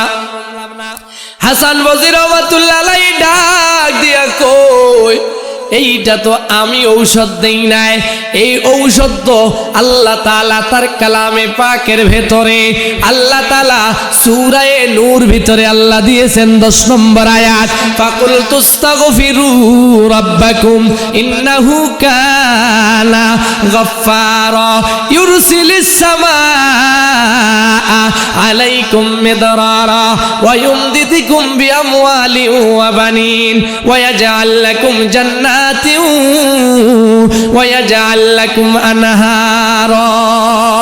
ইস্তিগফার যদি কোনো মানুষ করে, 4th নম্বর তার লাভ হলো ওই ব্যক্তির জন্য আল্লাহ জান্নাত তৈরি করে রাখছেন। চিৎকার দিয়ে বলেন সুবহানাল্লাহ। তাহলে হাজিরিন, আমরা আজ থেকে ইস্তিগফারটাকে নিয়মিত আমল বানাবো না ইনশাআল্লাহ? বানাবো তো? ও আমার পর্দার আলের মা বোনেরা, আপনি যখন সকালবেলা বাসার কাজ করবেন, সন্ধ্যাবেলায় বাসায় কাজ করবেন, আপনি এরকম ভাবে এই আমলটা আপনি করেন। আপনি যখন ঘর ঝাড়ু দিবেন তখন আপনি আমলটা করতে পারেন। আপনি যখন ঘর ঝাড়ু দিবেন তখনও তো আপনি জিকিরের সাথে থাকতে পারেন। হাদিসের ভিতরে আসছে, কোন নারী যদি এরকম ভাবে ঘর ঝাড়ু দিতে গিয়ে যদি এরকম ভাবে তাসবিহ পাঠ করে, ওই মহিলাকে, ওই নারীকে আল্লাহ বাইতুল্লাহ ঝাড়ু দিলে যেই নেকি হবে ওই নেকি দান করে দেবে। আমাদের তো দেশের মহিলারা জিকির একটাই জানে, বুঝেন নাই? হ্যাঁ, মুখ দোষ আছে না নাই? কথায় কথায় অভিশাপ, কথা বলেন। মহিলারা তো এমন, ঘরে শান্তি নাই, শান্তি শুধু মার্কেটে। কথা বল, বাজারে গেলে আপনি পুরুষ লোক পাইবেন না, সব ঠাডা ভরিয়া মারা গেছে। যারা যায় তারা কারা? তারা আমাদের বিবি, আমাদের মা, আমাদের চাচি, আমাদের দাদি, আমাদের মেয়েরা, নাকি আসমান তনে ভরি রাইছে। তারা কারা? তারা তোর আমাদেরই লোক। কোন হয়তো কোন তবলিগওয়ালার বউ অথবা তবলিগওয়ালার মেয়ে অথবা তবলিগওয়ালার মেয়ে, হয়তো কোনো আলেমের বউ অথবা আলেমের মেয়ে অথবা আলেমের বিবি। কথা বলেন। এই জন্য হাজির ও আমার পর্দার আলের মা বোনেরা, আপনার দামটা তো ওই সময়ই থাকবে যখন আপনি ঘরের ভেতরে থাকবেন, আপনি পর্দার সাথে থাকবেন। আপনাদেরকে ওলামায়ে কেরাম অনেক উদাহরণ দেয়। একটা কলা যখন ঢাকা থাকে ওই কলাটার দাম থাকে, যখন কলাটার এরকম ভাবে খোসা খুলে ফেলা হয় তখন আর সেটা বাজারে বিক্রি হয় না। কথা কোন ঠিক কিনা? একজন মা ওই সময় পর্যন্ত জওহার, ওই সময় পর্যন্ত দামি, যখন সে পর্দার হালতে থাকবে আর যখন ঘর থেকে বের হয়ে যাবে তখন আর তার সেই দামটা থাকে না, তখন সে এরকম ভাবে সম্মানহীন হয়ে যায়। কথা বলেন ঠিক কিনা? জাগতিক লাইনে সে যেমনি ভাবে অসম্মানিত হয়ে যায়, পক্ষান্তরে ওই মা জাহান্নামের কীট হয়ে যায়। কথা বলেন ঠিক কিনা? এই জন্য খবরদার, আমি বাবাদেরকে বলবো, ইয়াং বন্ধুদেরকে বলে যাব, আমরা আমাদের মায়েদের যেই জরুরত আছে সেটা করতে গিয়ে যদি আমরা পাশে দাঁড়াই তাহলে আমার দৃঢ় বিশ্বাস আমাদের মায়েরা ঘরে থাকাটাকেই পছন্দ করবে। কথা বলেন ঠিক কিনা? আমাকে পুরুষ লোকেরও দোষ আছে। কথা কোন আছে না? আরে মিয়া, সব দোষ মায়াগো মহিলাকে দিলে হইব? পুরুষ লোকের দোষ আছে না? তুই 1000 2000 5000 দিয়ে কইছি যা যা, তোরটা তোর মন মতন চাইলো। কথা বলেন, কয় না? কয় না? আরে মেয়ে জোরে কোন, কয় না? কয় না? এই জন্য পুরুষ লোকের দোষ এই ব্যাপারে সবচেয়ে বেশি। খুব খেয়াল করবেন, খবরদার খবরদার। আমরা কিন্তু কেউই এই জগতে থাকতে পারবো না। আমাদেরকে এই জগৎটার হিসাব আমাদেরকে দেওয়া লাগবে। যেই হায়াতটাকে আল্লাহ তাআলা আপনাকে আমাকে দিয়েছে, এই হায়াতের হিসাব দেওয়া লাগবে না? লাগবে না? কথা বলেন, লাগবে না? লাগবে না? ও আমার পর্দার আলের মা ও বোনেরা, খবরদার খবরদার, আপনাদের জান্নাতে যাওয়া একেবারে সহজ। কথা বলেন, পুরুষের চাইতে নারীদের জান্নাতে যাওয়া সহজ না কঠিন? কথা বলেন না কেন, সহজ না কঠিন? একেবারে সহজ। হাদিসের ভিতরে আছে আল মারাতু ইজা সাল্লাত খামসাহা ওয়া সামাত শাহরাহা ওয়া আহসানাত ফারজাহা ওয়া আতাআত বালাহা ফালতাদখুল মিন আইয়াবওয়াবিল জান্নাতি শাআত। একজন মেয়ে লোক জান্নাতে যাওয়ার জন্য একেবারে সহজ। 5 ওয়াক্ত দৈনিক নামাজ পড়বে। বলেন কয় ওয়াক্ত? আরো জোরে বলেন কয় ওয়াক্ত? 5 ওয়াক্ত সালাতকে যথা সময় আদায় করবে। অথচ আমাদের দেশের মায়েদেরকে দেখা যায় তারা তো মাথায় সীতা মারতে মারতেই নামাজের সময় শেষ। কথা বলেন হয় না? হয় না? একজন নারী যদি ভালো হয়ে যায়, একজন নারী যদি আল্লাহ ওয়ালি হয়ে যায়, একজন নারী যদি দিনদার হয়ে যায়, তাহলে ওই ঘরের পুরুষ লোকটাও আল্লাহ ওয়ালা হয়ে যাবে। কথা বলেন ঠিক কিনা?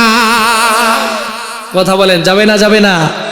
1 নাম্বার কাজ আল মারাতু ইজা সাল্লাত খামসাহা ওয়া সামাত শাহরাহা। 2 নম্বর কাজ হলো রমজানের রোজাগুলারে আদায় করবে। 3 নম্বর কাজ হলো ওয়া আহসানাত ফারজাহা, তার লজ্জা স্থানকে হেফাজত করবে। বলেন 3 নম্বর কাজ কি?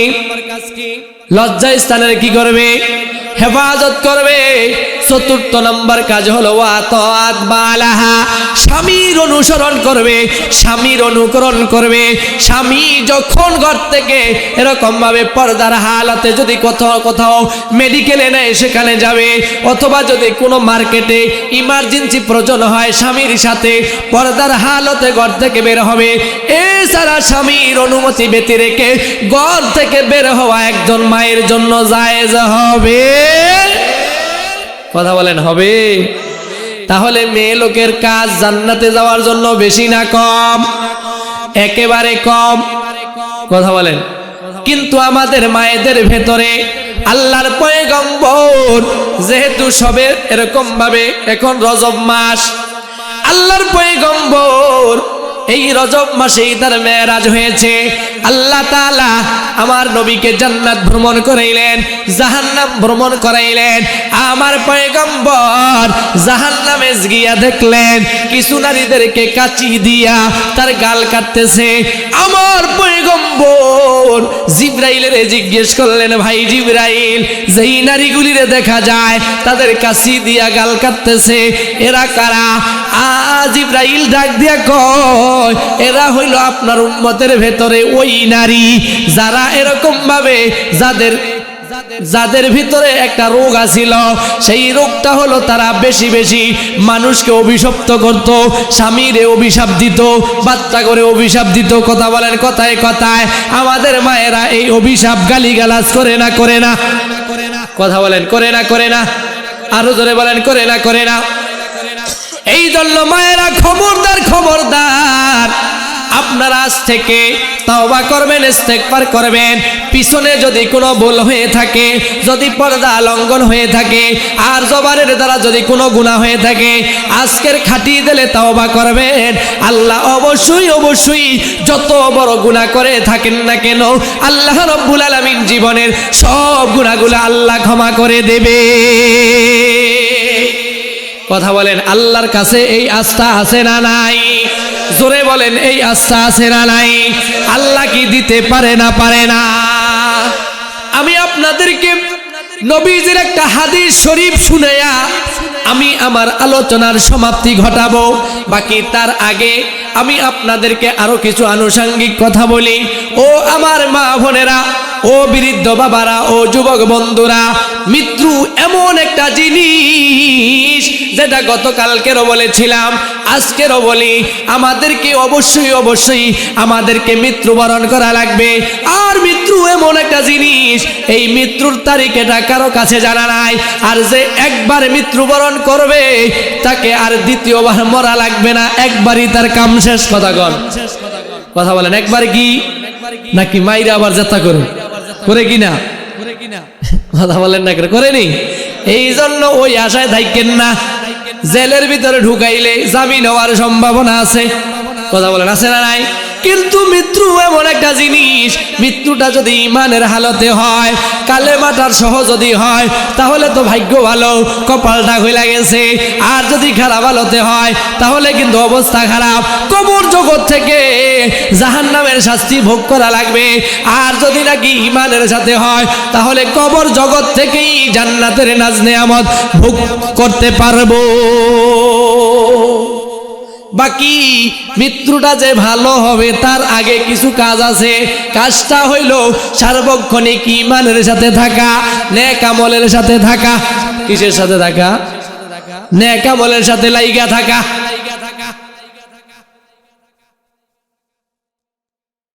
নবীদের মধ্যে একজন পয়গম্বর ছিলেন, একজন নবী ছিলেন, হযরতে ইদ্রিস আলাইহিস সালাতু ওয়াস সালাম। কি নাম? সবাই বলেন। ইদ্রিস পয়গম্বর একবার আল্লাহকে ডাক দিয়া কয়, আল্লাহ, আমি আপনার একজন ফেরেশতা আজরাইল, এই আজরাইলের সাথে একটু দেখা করতে চাই। আজরাইলের সাথে আমি সাক্ষাৎ করতে চাই। ওনারে আমার খুব ভালো লাগে, আমি তার সাথে বন্ধুত্ব করতে চাই। আজরাইল হইছে যমদূত আর উনি হইল নবী, দেখা করতে চায়, তার সাথে বন্ধুত্ব করতে চায়। কোন এ কোনো কথা? আজরাইল কি করতে চায়? দেখা করবে, বন্ধুত্ব করবে। আল্লাহ পারমিশন দিয়া দিলেন, যাও আজরাইলের সাথে দেখা করো। পারমিশন দিয়া দিলাম।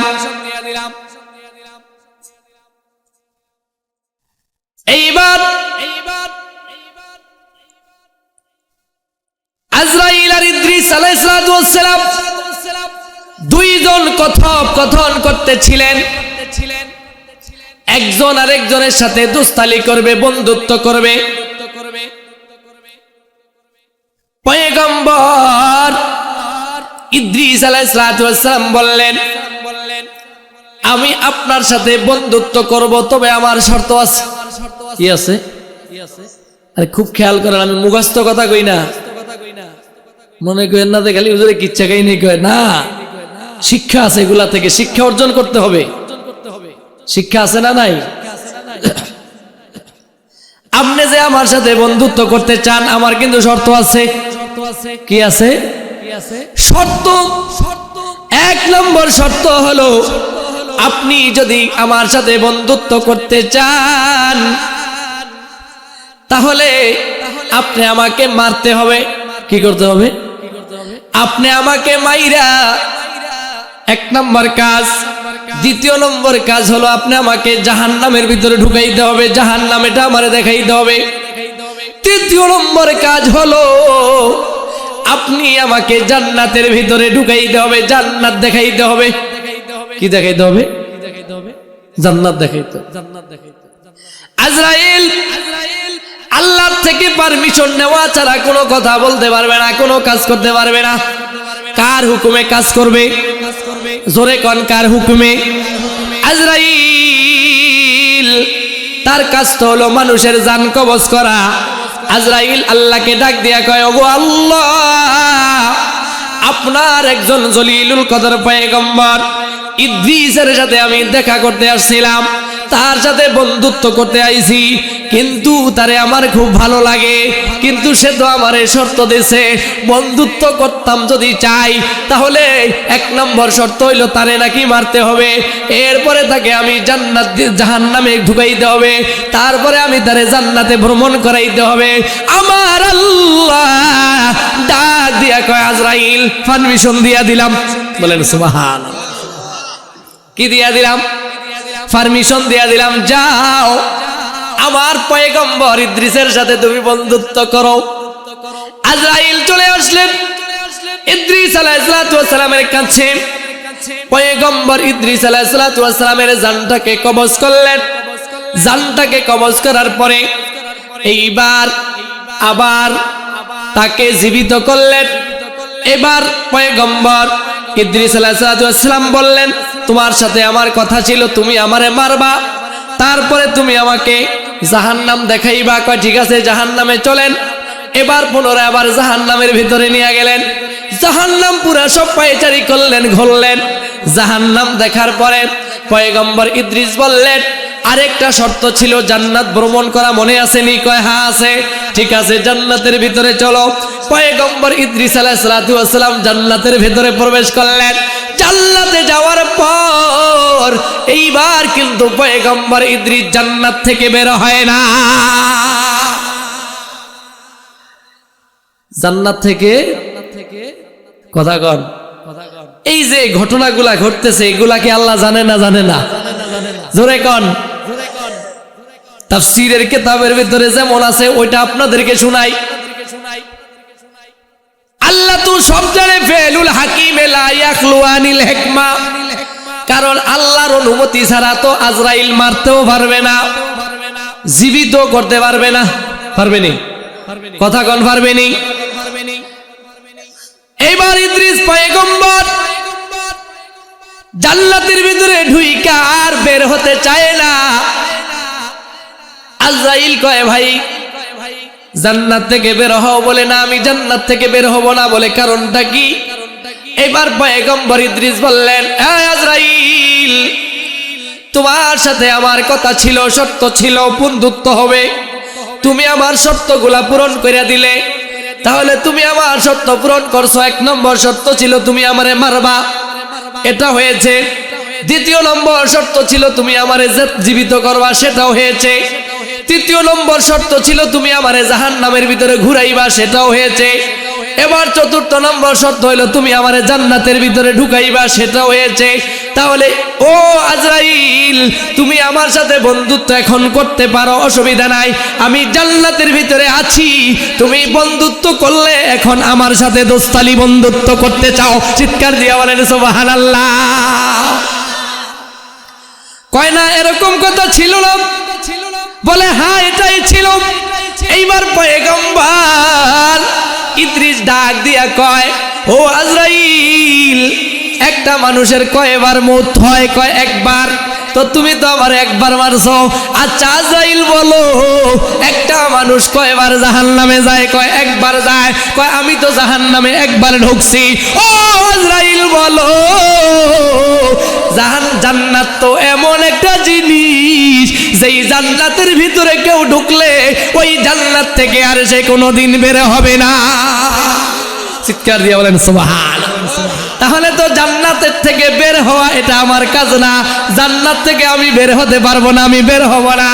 আজরাইল আল্লাহর শরণাপন্ন হলেন। ওগো আল্লাহ আপনার পয়গম্বর ইদ্রিস এটা বলে। আমার আল্লাহ ডাক দিয়া কয় আজরাইল আমার পয়গম্বর ইদ্রিস যা বলেছে ওটা সত্য বলেছে। চিৎকার দিয়া বলেন সুবহানাল্লাহ। কি বলেছে? জোরে কোন কি বলেছে? সত্য বলেছে। তাফসীরের কিতাবের ভিতরে আছে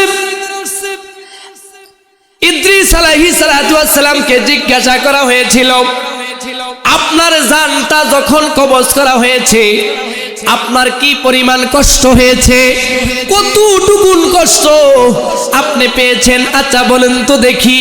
পয়গম্বর ইদ্রিস আলাইহিস সালাতু ওয়াস সালামের মৃত্যুটা একেবারে আনন্দের সাথে হয়েছে না, স্বেচ্ছায় হয়েছে, শখের মৃত্যু হয়েছে, অত্যন্ত শখের মৃত্যু। এক কথায় বলা যায় শখের মৃত্যু। এইবার ইদ্রিস আলাইহিস সালাতু ওয়াস সালামকে জিজ্ঞাসা করা হয়েছিল ওগো পয়গম্বর ইদ্রিস আপনার মৃত্যুটা তো একেবারে শখের মৃত্যু হয়েছে, আপনার মৃত্যুর সময় কেমন কষ্ট হয়েছে? পয়গম্বর ইদ্রিস আলাইহিস সালাতু ওয়াস সালাম ডাক দিয়া কয় আমার কষ্টটা, মৃত্যুর কষ্টটা আমার কাছে অতটুকুন অনুভব হয়েছে। একটা বকরি ছাগল, একটা বকরিকে একটা বাঁশের সাথে ঝুলাইয়া জবাই এরকম ভাবে জ্যান্ত অবস্থায় তার ঘাড় থেকে চামড়াটাকে একটু হালকা ফাঁক করে একটা টান দিয়ে নাভি পর্যন্ত, আরেকটা টান দিয়ে পা পর্যন্ত, আল্লাহ যতটুকু কষ্ট হয় নয়, আমার শখের মৃত্যুটাও তার চেয়ে বেশি কষ্ট হয়েছে। ও মামা ভাই বন্ধু, আমার বলার উদ্দেশ্য ছিল আমরা সকলেই কবরের যাত্রী, আমাদের সকলকেই মৃত্যুবরণ করা লাগবে না, লাগবে না।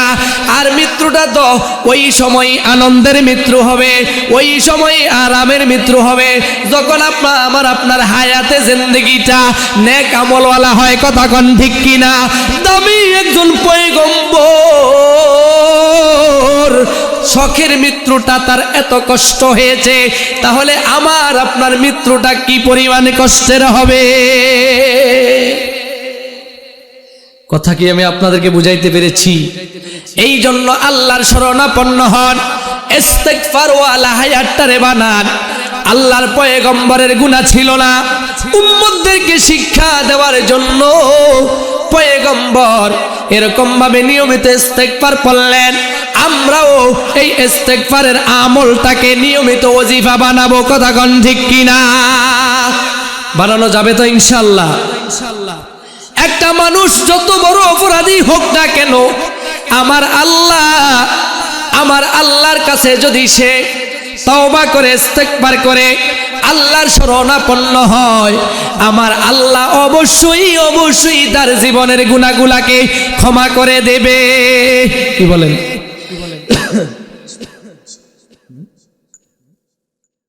দিবে না? দিবে না? কথা বলে দিবে না? দিবে না? তার একটা জ্বলন্ত দৃষ্টান্ত, একটা হাদিস শরীফ শুনিয়েই আলোচনার সমাপ্তি ঘটাবো। একবার এক লোক আল্লাহর পয়গম্বরের কাছে আসলেন। আল্লাহর পয়গম্বরের কাছে এসে বললেন, ওগো নবীজি, আমি মারাত্মক অপরাধী, চূড়ান্ত পর্যায়ের অপরাধী। জীবনে এমন কোনো গুনাহ নাই, এমন কোনো অপরাধ নাই যেটা আমি করি নাই। ওগো নবীজি, আমি অনেকগুলা সন্তান আমি জ্যান্ত হত্যা করেছি। শুধু তাই না, এরকম ভাবে কিছুদিন পূর্বে আমি এরকম ভাবে সন্তানগুলাকে হত্যা কইরা আমি প্রবাসে চলে গেলাম, অনেক দূরে চলে গেলাম। আমি যখন বাড়িতে গেলাম, এরকম ভাবে যখন আমি প্রবাসে চলে গেলাম, আমার বিবি সাহেবা অসুস্থ ছিলেন। আমি প্রবাসে যাওয়ার পর আমার বিবি সাহেবার ঘরে একটা কন্যা সন্তান ভূমিষ্ঠ হয়েছে। এই কন্যা সন্তানটাকে আমার বিবি সাহেবা অত্যন্ত সুন্দর করে যত্নের সাথে লালন পালন করলেন, যত্নের সাথে লালন পালন করে বড় করলেন। যেহেতু আমার ভিতরে একটা অভ্যাস ছিল, আমি এরকম ভাবে আমি আমার সন্তানগুলাকে নিজ হাতে হত্যা করি, কোন সন্তান আমি রাখি না। ওগো নবীজি, যার কারণে আমার বিবি সাহেবা ওই সন্তানটাকে এরকম ভাবে আমার প্রতি অত্যন্ত আগ্রহশীল করে তুললেন। ও আমার ওই কন্যা সন্তানটাকে কিছু কাজ শিক্ষা দিলেন। আমার মোহাব্বত, বাবার মোহাব্বত ওই সন্তানটার ভিতরে এরকম ভাবে ঢুকিয়ে দিলেন। কিছু কাজ কারবার ওই সন্তানটাকে শিক্ষা দিলেন। মেয়েটা আমার অনেক বড় হলো, আমার সাথে চলার বয়সে উপনীত হলো। এরপরে আমি দেশে আসলাম, বাড়িতে আসলাম। আসার সাথে সাথে ওই মেয়েটা আমার কাছে আসলেন, আব্বু আব্বু বলে আমাকে ডাকেন। আমি যখন খেতে বসি, আমার যা কিছু দরকার হয়, প্রয়োজন হয়, ওটা সে ব্যবস্থা করে দেয়। আমি যখন গোসল করতে যাই, আমার গামছা তোয়ালিয়া এটা নিয়ে যায়, সামানটা আমার জন্য নিয়ে যায়। সার্বক্ষণিক আমাকে অপাগল পারা করে ফেলছে। যেহেতু আমার একটা পুরনো অভ্যাস ছিল, আমি সন্তানগুলাতে রাখতাম না, তাদেরকে জ্যান্ত হত্যা করে ফেলতাম। এই মেয়েটা আমাকে এরকম ভাবে পাগল পারা করে ফেললো। একদিন আমি এই মেয়েটাকে দুপুর বেলা খেলনার কথা বলে আমি একটা খোলা আকাশের নিচে নিয়ে গেলাম, সাথে করে একটা কোদাল আমি সঙ্গে করে নিয়ে গেলাম। এরকম ভাবে খোলা আকাশের নিচে গিয়া আমি একটা গর্ত খনন করতেছিলাম। আমি যখন গর্ত খনন করতেছিলাম, আমার ওই কন্যাটা ডাক দিয়া কয়, বাবা, এই রৌদ্রের ভেতরে এত কষ্ট করে তুমি গর্তটা কেন খনন করো? ও বাবা, আগামীকালকে এসো, অন্য লোক নিয়ে আসো, কাজের লোক নিয়ে আসো, তারপরে এখানে তুমি গর্তটা খনন করো। আমি গর্ত খনন করতেছিলাম, এরকম ভাবে প্রখর রৌদ্রের ভেতরে আমার ঘাম জড়তেছিল। আমার ওই মেয়েটা গামগুলা ঝরে এরকম ভাবে তার জামা দিয়ে গামগুলা মুছিয়া দেয়।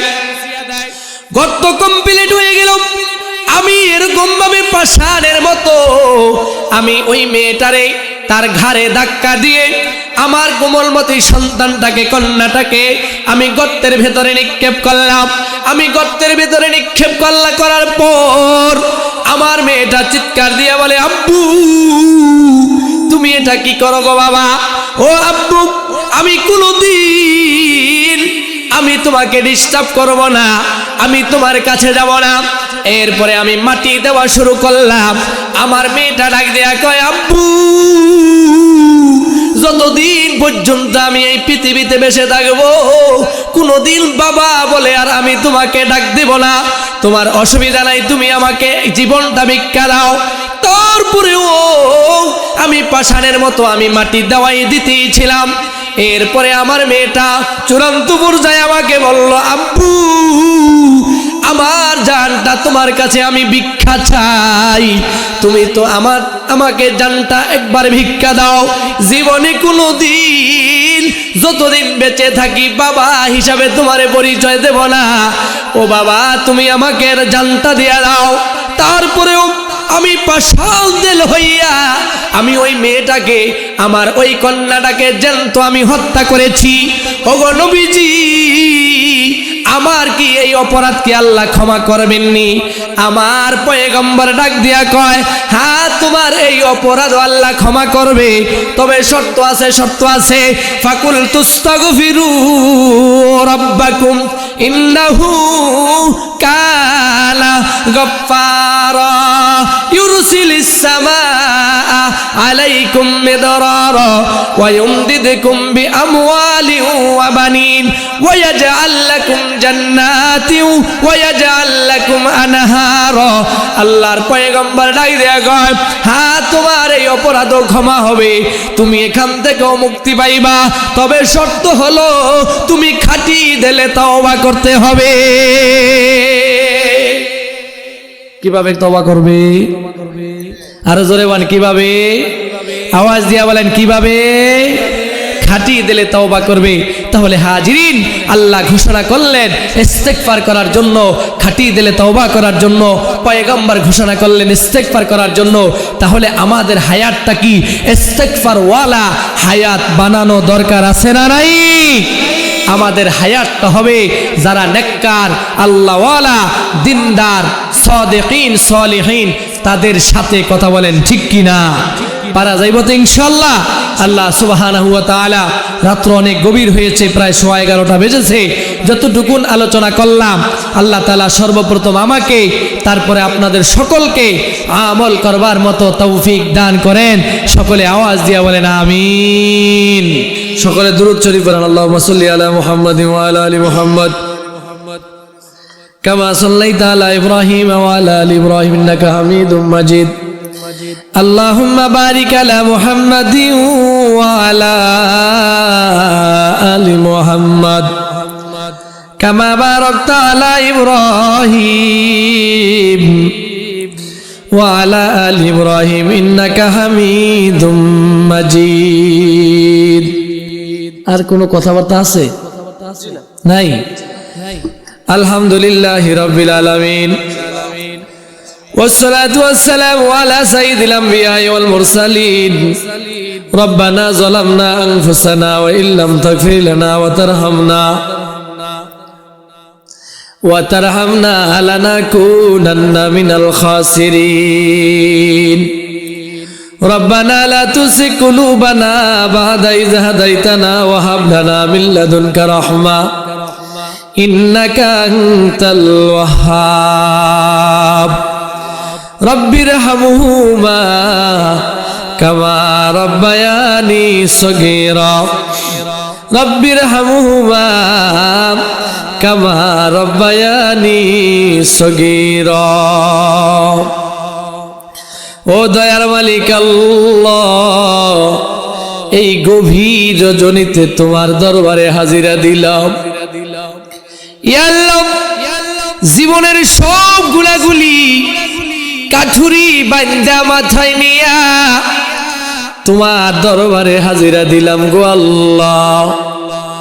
এমন একটা মুহূর্তে তোমার কাছে আইলাম, যেই মুহূর্তে দুনিয়ার সব দরজাগুলা বন্ধ হয়ে রইল, সকল অফিস আদালত গুলা বন্ধ, একমাত্র তোমার দরওয়াজাটা খোলা গো আল্লাহ। আল্লাহ, তুমি আমাদের জীবনের সব গুনাহগুলাকে মাফ করে দাও। আয় রব্বি কারীম, আল্লাহ যারা যারা হাত বাড়াইলো, আল্লাহ কে কোন নিয়তে হাত বাড়াইছে জানি না গো আল্লাহ। আল্লাহ, সকলের মনের বৈধ আশাকে তুমি কবুল আর মঞ্জুর করে নাও। ইয়া আল্লাহ, আমাদের মাঝে যারা অভাবী তাদের অভাব দূর করে দাও। আল্লাহ, যারা ঋণগ্রস্ত, আল্লাহ তাদের ঋণকে পরিশোধ করার ব্যবস্থা করে দাও। আল্লাহ, যারা অসুস্থ, আল্লাহ তাদেরকে পরিপূর্ণ সুস্থতা দান করে দাও। আয় রব্বে কারীম, আধুনিক জামানা, আধুনিক রোগ বালাই থেকে আমাদের সবাইকে তুমি হেফাজত করে নাও। ইয়া আল্লাহ, এমন রোগ দিও না যেই রোগের কারণে কাটতে হয়, ছিটতে হয়, পারতে হয়, বড় বড় হাসপাতালে যাইতে হয়, অন্যের কাছে ভিক্ষার হাত বাড়াইতে হয়। আল্লাহ, এই জাতীয় রোগ বালাই থেকে আমাদের সবাইরে তুমি হেফাজত করে নাও। আল্লাহ, বিশেষ করে স্ট্রোক, ক্যান্সার, লিভারের যত রোগ আছে, যত ভাইরাস জনিত রোগ আছে, আল্লাহ এই রোগগুলা থেকে আমাদের সবাইরে তুমি হেফাজত করে নাও। আয় রব্বে কারীম, ও দয়ার মালিক আল্লাহ, তুমি তো হাকামুল হাকিমিন, কত কিছুই তো তোমার কাছে চাওয়ার দরকার, হয়তো সেই জবান নাই, চাইতে পারি না। নেসিয়ান নামক ভুলের কারণে অনেক সময় ভুইলা যায়। ইয়া আল্লাহ, দিলের খবর তো তুমি জানো, তোমার কাছে যা চাইছি তা তুমি দিয়ে দাও। আল্লাহ, যা চাইতে পারি নাই, আল্লাহ তাও তুমি দিয়া দাও। আয় রব্বে কারীম, ইয়া আল্লাহ, এখানে মসজিদের জন্য মানুষগুলা অনেক টাকা দান করলো, আল্লাহ সকলের দানকে তুমি কবুল আর মঞ্জুর করে নাও। আল্লাহ, যারা যারা নাম লেখাইছে তারা যেন খুব দ্রুত টাকাগুলা পরিশোধ করতে পারে, যার জন্য তুমি কবুল করিয়া নাও। আয় রব্বে কারীম, ইয়া আল্লাহ, এই দানের খবর সোনার মদিনায় পৌঁছে দাও। ইয়া আল্লাহ, দানের উসিলায় আল্লাহ আমাদের সবাইকে তুমি বাইতুল্লাহর খাদেম তথা মেহমান হিসাবে তুমি কবুল করিয়া নাও। আয় রব্বে কারীম, ইয়া আল্লাহ, আমাদের সকলের জরুরত, সকলের হাজতকে তুমি গায়বী খাজানা থেকে পূরণ করে দাও। আল্লাহ, এই মাহফিলের যারা আয়োজন করলেন, আয়োজক কমিটি যারা আছেন, শ্রোতাবৃন্দ সহ, আল্লাহ সবাইরে তুমি কবুল আর মঞ্জুর করে নাও। আল্লাহ, দীর্ঘদিনের কষ্ট আল্লাহ এখনই শেষ হয়ে যাবে। আল্লাহ, তুমি তাদের এই কষ্ট, এই কোরবানিকে তুমি কবুল আর মঞ্জুর করে নাও। ইয়া আল্লাহ, তাদের এই কোরবানিকে কাল কিয়ামতে নাজাতের জারিয়া বানায়া দিও গো আল্লাহ। আল্লাহ, এর উসিলায় আমাদেরকে জান্নাতে যাওয়ার ব্যবস্থা করে দিও গো আল্লাহ। আয় রব্বে কারীম, ইয়া আল্লাহ, আমাদের সবাইকে তুমি মাফ করে দাও, জীবনের সব গুনাহ তুমি মাফ করে দাও। আল্লাহ, গুনাহগুলাকে মাফ কইরা তুমি নেকি দ্বারা ভরপুর করে দাও। আয় রব্বে কারীম, আমরা যারা হাত বাড়াইলাম, আমাদের অনেকেরই আপনজন নাই যারা অন্ধকার কবরে শায়িত, আল্লাহ তাদের মাগবারাকে তুমি জান্নাতের বাগান বানিয়ে দাও। ইয়া আল্লাহ, এই মহল্লায় কত মানুষ বাড়ির পাশে কলা বাগানে, বাঁশ বাগানে এতিমের মতো শায়িত, আল্লাহ তাদের কবরকে তুমি নূরের দ্বারা ভরপুর করে দাও। আল্লাহ, তুমি আমাদেরকে আল্লাহ নেতৃত্ব দিবা। আল্লাহ, শুক্রবার দিন রমজান মাসে জুমার নামাজের সেজদার ভেতরে মৃত্যু দিও গো আল্লাহ। আল্লাহ আকস্মিক মৃত্যু থেকে আমাদের সবাইকে তুমি হেফাজত করে নিও গো আল্লাহ। আল্লাহ মুনাজাতের শেষ প্রান্তে দরখাস্ত, আল্লাহ ইয়া আল্লাহ তুমি আমার মা বাবা দুজনের কবরকে জান্নাতের টুকরা বানায়া দাও। ইয়া আল্লাহ আমাদের যখন হায়াত শেষ হয়ে যাবে, আজরাইল আসবে মৃত্যুর কঠিন মুহূর্তে। আল্লাহ মৃত্যুর যন্ত্রণা তো অনেক কঠিন। পয়গম্বর ইদ্রিস আলাইহিস সালামের শখের মৃত্যুটা কত কষ্ট হয়েছে আল্লাহ না জানি, আমাদের মৃত্যুটা কত কঠিন হয়। ইয়া আল্লাহ এই কঠিন মুহূর্তে আমাদের সকলের জবানে তুমি এই দোয়াটা চালু করে দেও, কালেমায়ে তয়্যিব লা ইলাহা ইল্লাল্লাহু মুহাম্মাদুর রাসূলুল্লাহ।